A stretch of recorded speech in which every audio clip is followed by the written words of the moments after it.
We're still focused on the engine beds this week and making steady progress on both sides of the boat.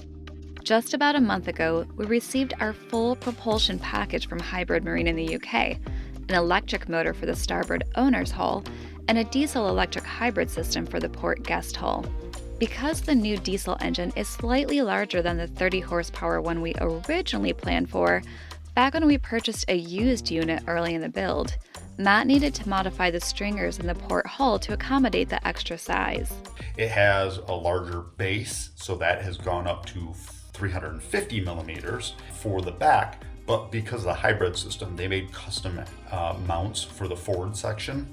That is to do with just balancing the thing out and be able to clear the bell housing because there's a different gearbox on there. And then the bracketry, of course, for the hybrid system itself kind of sticks out a little bit. He widened the spacing toward the aft end of the engine bed and then cut and glassed the updated edges. Matt began applying polyester fairing compound to this area since it will eventually be finished with gelcoat. This step is only happening on the hybrid side of the boat, as the gelcoat will offer better durability and be easier to clean than paint. Over in the owner's hull, things are a bit more straightforward.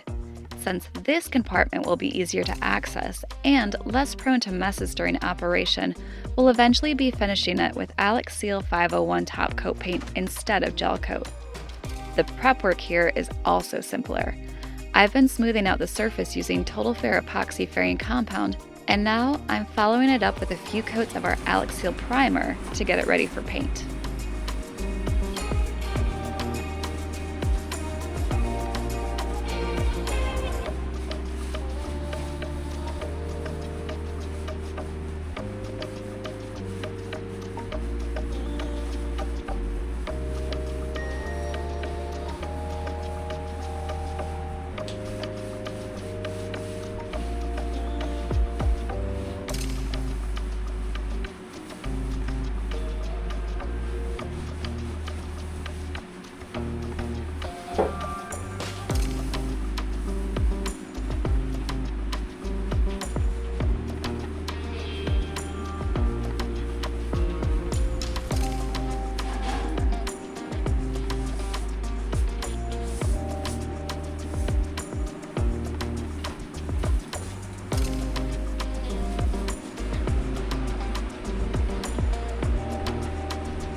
Popping in now the morning after the first coat of primer. Let's see how it looks. And I will say, I am going to have to do this in sections because the full area needs to be covered, so I can't sit or walk in certain areas.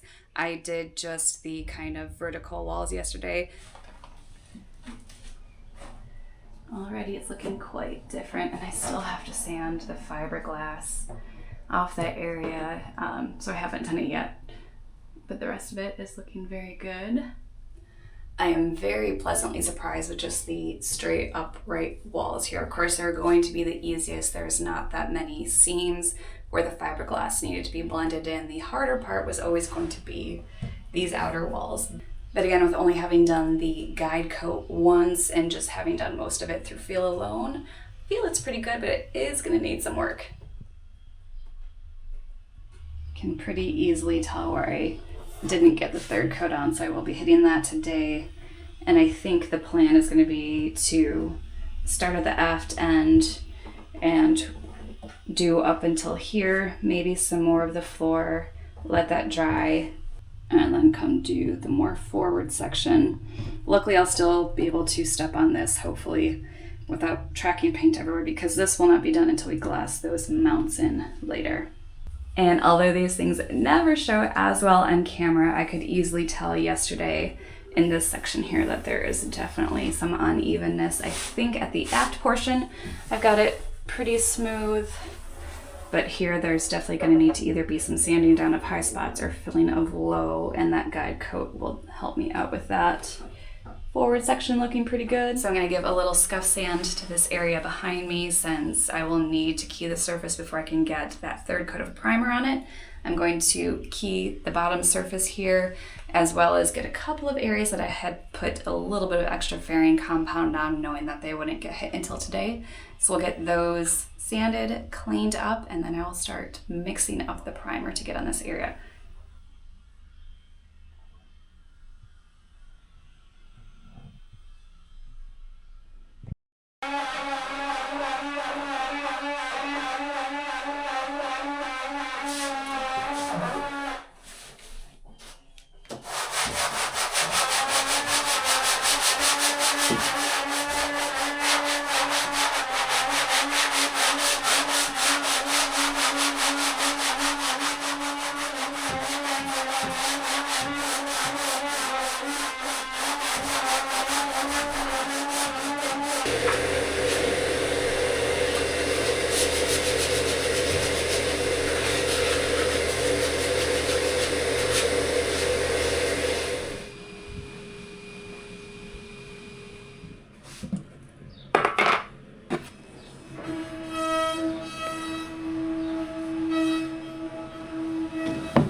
I've got my finished primer all mixed up, and if you notice when I was mixing, we have jumped right to the finished primer instead of doing the super build. Part of the reason for that is because we are out of super build. I do need to contact Alexseal. Be needing some more of that and some of the roller component coming up, which you'll eventually see in here. And I have also decided that since I have a lot of kind of tight corners in here and I have to work around that for the stern tube, that I'm just gonna brush the area instead of using a roller.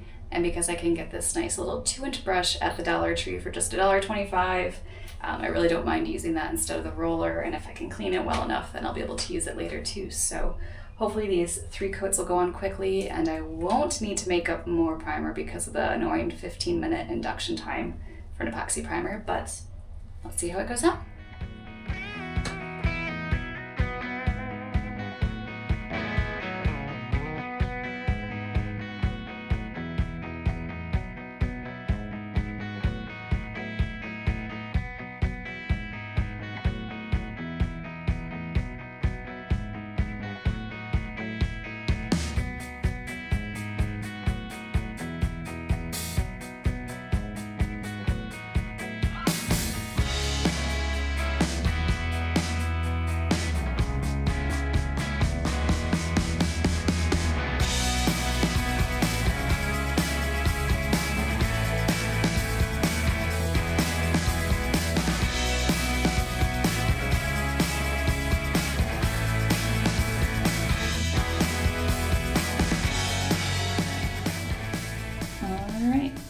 How small that section seems, but again, I guess there wasn't much left to do.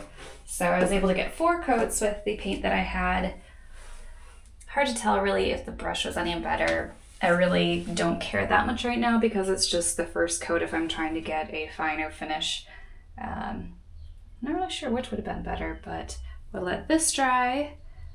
Got about half of the floor done. Then I'll come back in about 3 to 4 hours, finish the floor, kind of the base there, and these parts.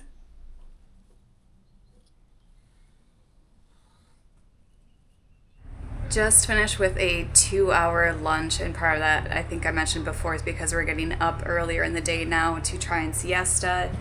I actually thought we were going to be siesting a little bit longer and working later, but I guess we're kind of more or less keeping the same schedule today, but I did want that paint to dry, so I stayed a little bit longer inside there. Got back 97 degrees inside. It's actually gone down since I just opened up the front here. When I have that closed off, it really does get like a greenhouse. And Matt said he was going to have some projects for me, so I was going to do the painting of the last section, very last day just before I leave. But he's next door helping Colby and they're busy and I don't want to bother him. So I figured I may as well start sanding down lightly what I did yesterday, because before I can put that Dykem dye on, I just want to kind of smooth down the rough edges of the nap from the roller. So I guess I'll do that for a little bit, and then I can paint the other bottom part, find something to do. There's always something to do. Starting to look like a finished product. To be honest, I wasn't very happy with the strokes from the brush when I was first painting. It seemed like it was just creating more of a mess. Down here you can kind of see it, but because I did have a bit of leftover paint, I ended up doing 4 coats in most of these areas.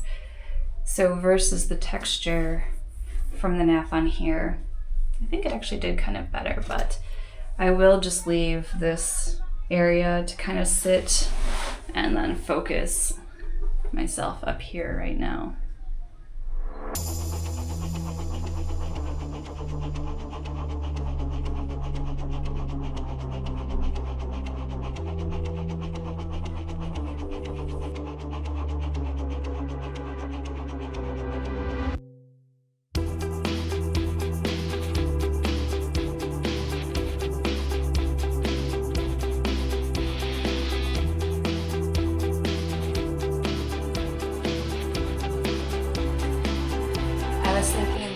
Wanted a little bit of a workout today, burn some calories, get some muscle, which is why I started opting for just these two with 120 grit sandpaper to remove that. But with this heat, it's just insufferable, and I find myself getting short of breath easily, so we're gonna switch to the power sander. It's gonna make a mess, but I guess I'd rather spend 15 minutes cleaning up the dust from that than an extra hour of sanding in this heat.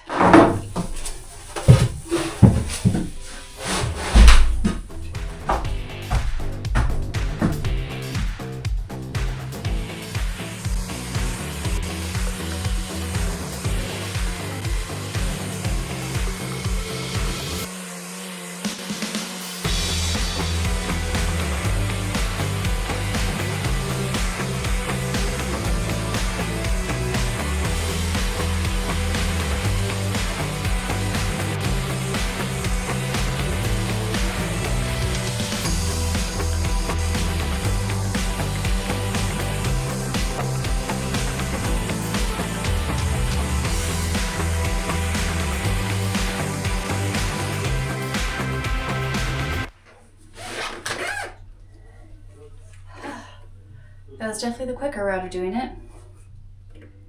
It does require that cleanup though. I ended up going a little harder than I wanted, but I guess it's fine before I put that Dykem on. You can still see some of these areas here. Maybe, do I need to clean the camera lens?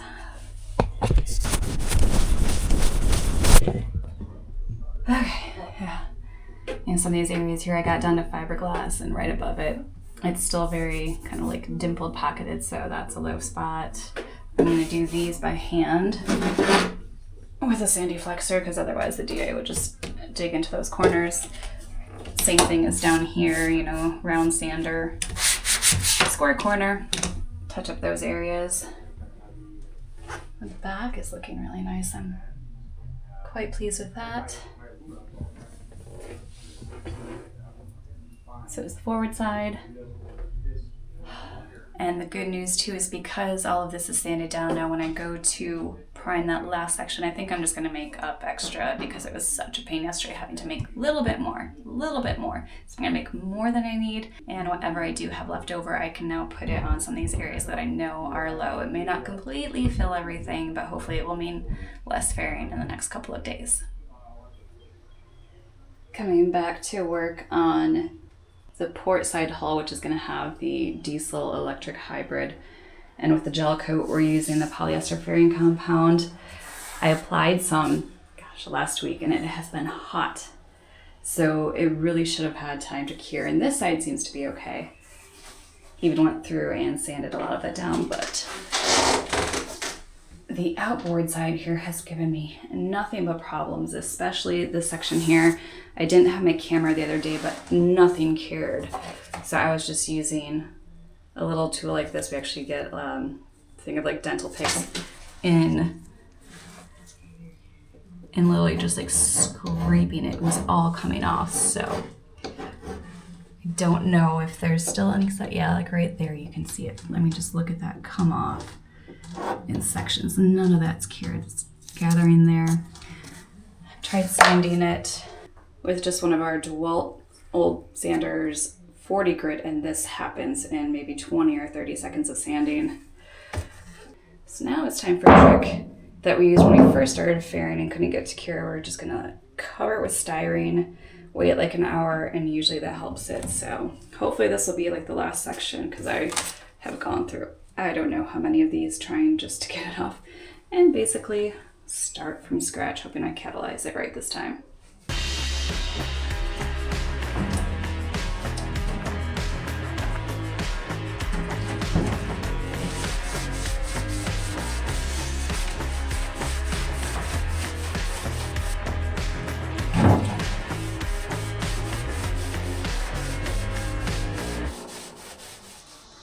It has been about 5 or 6 days since I've picked up the camera, although I have been jumping between both engine beds as I've been working, so let's go see what's changed. We'll start down in the port engine bed, which is going to be the diesel electric hybrid, where the least amount has come to pass. And still no lights in this area, so bear with me, as the only light I get through here is the open aft hatch. Okay, last you had seen I was putting styrene on here, and I was gonna let that cure, trying to kind of sand off all the gunky stuff. Instead of going back at it later that day, I let it sit overnight while I worked on the other berth. And when I came back, I took the sander, which was still gumming up, so then I went through with my hands, basically trying to like scrape it off. I've got some pretty good blisters going. This one popped. It was pretty painful yesterday I was working. And then I find out from Matt that none of those areas need to be done. I swear I had gotten instructions when I first came into work here just to follow what he had done.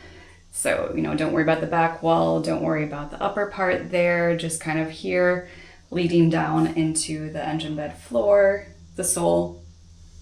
So after I had spent days trying to get all the stickiness off and get it ready to put some more fairing compound on, I found out the only area I need to worry about here is the sole. Now that I've stepped on, I've gotten all dirty last night. I went through and maybe put 3 layers in here. The aft area had been worked on the night before.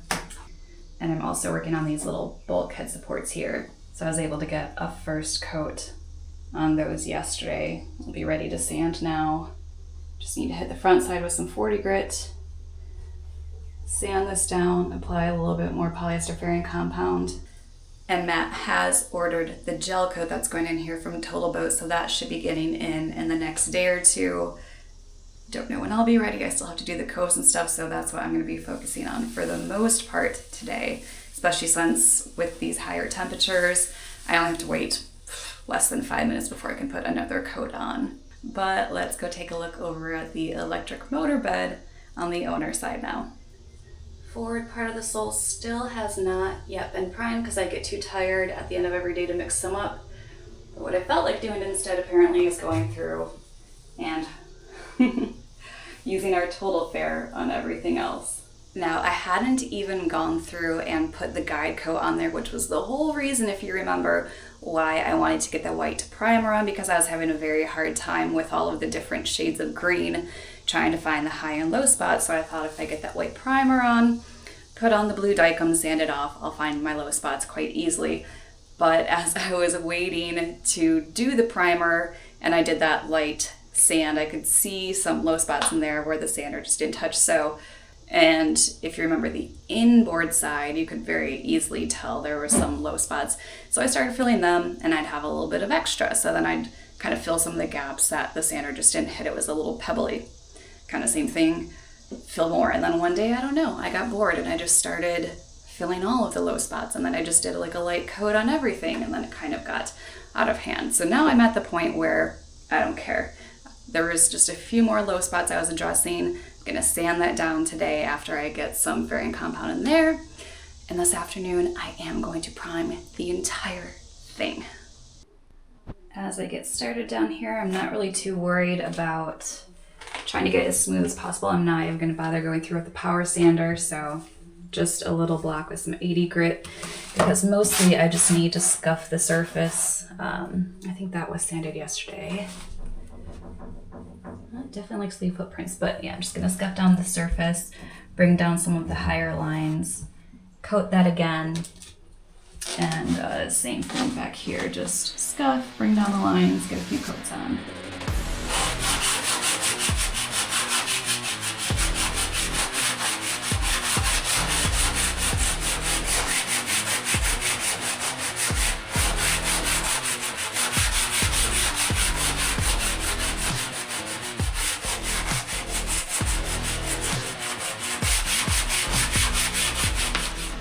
Stepped in this stuff while it was still pretty sticky yesterday because those footprints are not sanding out well. So since I'm not really looking for level right now, I just need to get them unsticky.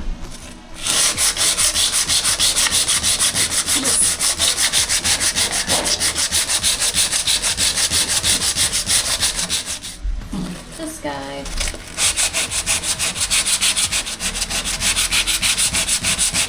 And now it's clean.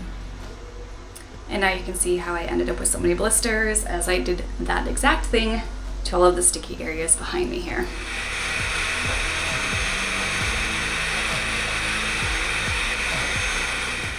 I have decided that, again, because it's kind of hard to move just on the stringers there, that I'm only going to do the forward edge again, as well as the backs of these, instead of trying to do a bunch of new sections.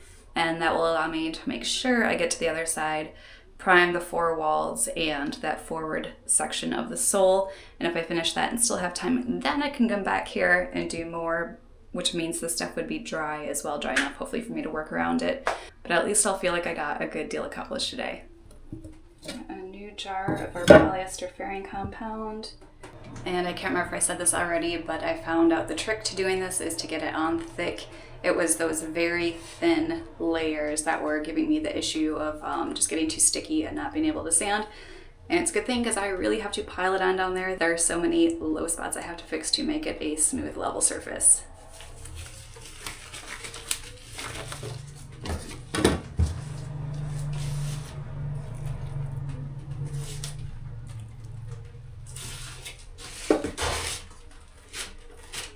I'd say this is probably about 1.5 ounces of the polyester fairing compound, and with the MEKP, probably about 30 drops in this temperature will be enough to make sure that it sets, but also make sure that I can get through this and apply it before it starts to kick and harden.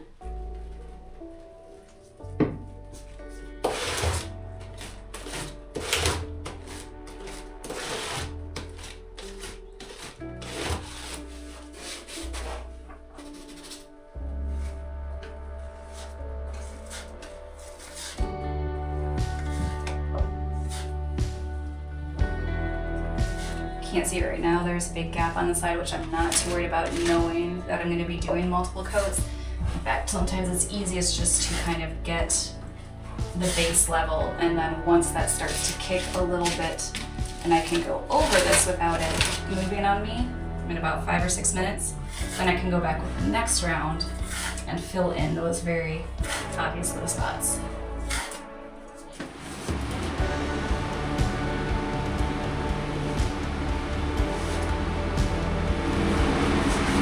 There's one of those big low spots I'm talking about. I'll come back and get that once the rest of it around there cures a bit more.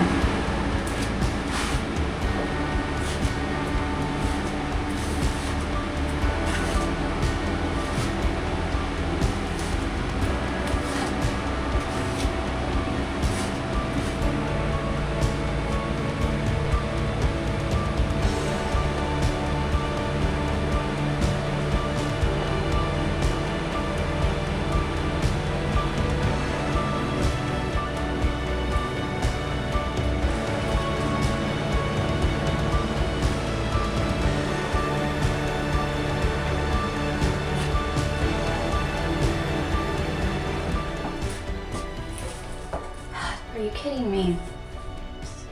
Grabbing wet things. Anyway, there's definitely a lot of low spots within here. I'll need to go back, but it's starting to harden up nicely. What I put on back here is still pretty wet. And of course the supports here, because I just stuck my finger in it. We're gonna let this harden up a little bit while I mix up the primer for the other side.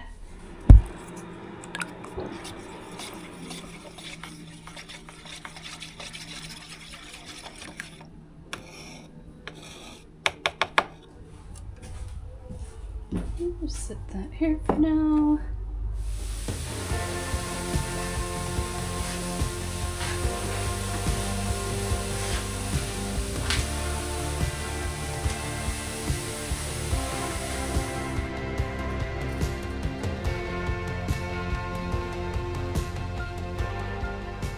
Even if that's all I get done in here today, it's a pretty good step forward. But now let's go prime the other side. I've got everything sanded, vacuumed, trying not to stand on any surfaces I'll be painting. And here we go.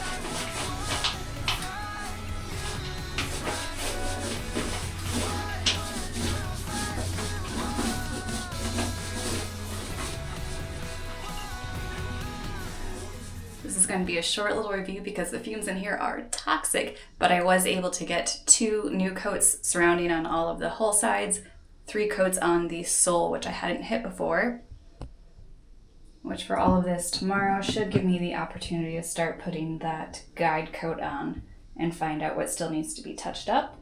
Part that was done with the brush back there, roller here. I'm actually kind of digging the roller, especially if it gets enough coats.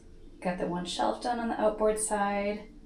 And that's looking pretty flat. Hopefully that won't need much work. But I can still tell on the inboard side how uneven it is going down. So I think that's gonna need the most work overall. But we're getting closer and closer to being able to paint it.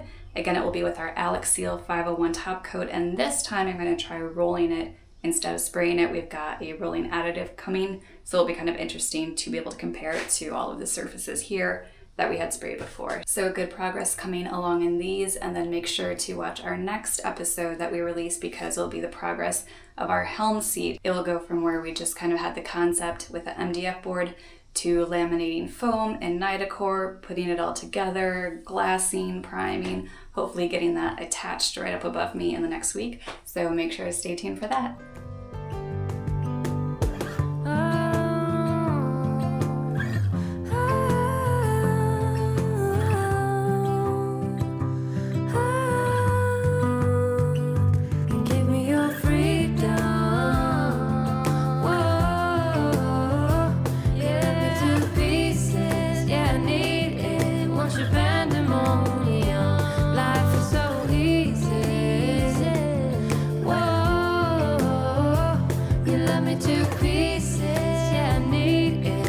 Japan.